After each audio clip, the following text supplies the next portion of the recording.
ఇంత అద్భుతంగా దయ్యం కోఆపరేట్ చేస్తుందా? ఆడు మాట్లాడుతుండగా మైక్ పెట్టి మరి మాట్లాడిస్తాడు. నీ పేరేంటి, నీ ఊరేంటి అంటే దయ్యం కూడా ఎంత అప్డేట్ అయిపోయింది.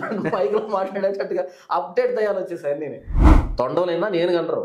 బైబిల్ పాటించిన వాడిని, బైబిల్కు దూరంగా ఉండేవాడిని క్రైస్తవుడని అనకూడదు.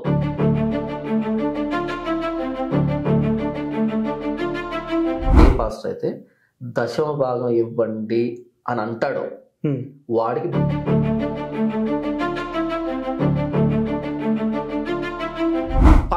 పాస్టర్ అమ్మ, 2 పిల్లలు, ఇంకిద్దరు ఉంటే ఒక 6 మంది కుటుంబాన్ని నెలకు 2 లక్షలు ఇచ్చి పెంచి పోషించారనుకో.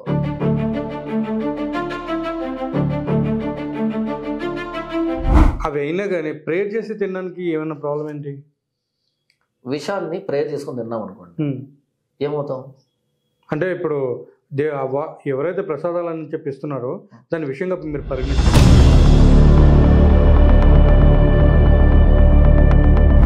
ఇప్పుడు కూడా గుచ్చుకోకపోతే దున్నపోతువి, నువ్వు పంది కుక్కవి, అన్నం తింటలా పెంట తినేవాళ్ళు.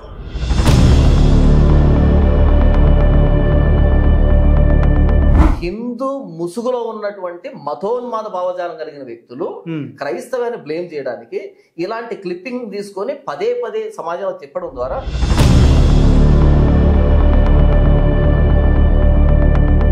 ఒకవేళ కుక్క మురిగిందన్న దాన్ని సీరియస్ తీసుకున్నప్పుడు ఎందుకు మరిగి ఉంటుంది, దొంగ ఏమైనా వచ్చాడా అనేది అందులో ఒక మీనింగ్ ఉంటుందేమో. కానీ రాధా మనోహర్ దాస్ మురిగే దాంట్లో అసలు మీనింగ్ ఉండదు. ఎందుకంటే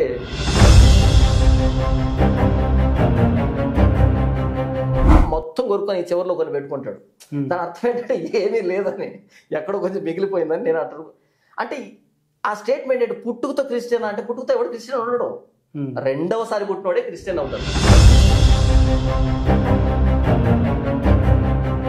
బయటకేమో సన్యాసి రూపాన్ని వేసుకొని లోపలేమో సన్నాసి పనులు చేసి ఇలాంటి వాడు వచ్చి బైబుల్ అంటాడు, బొకడా బైబుల్ అని. యేసు ప్రభువుల గురించి సువార్త భారతదేశంలో ప్రకటించకపోవడం వల్ల భారతదేశం భ్రష్టు పట్టిపోతుంది.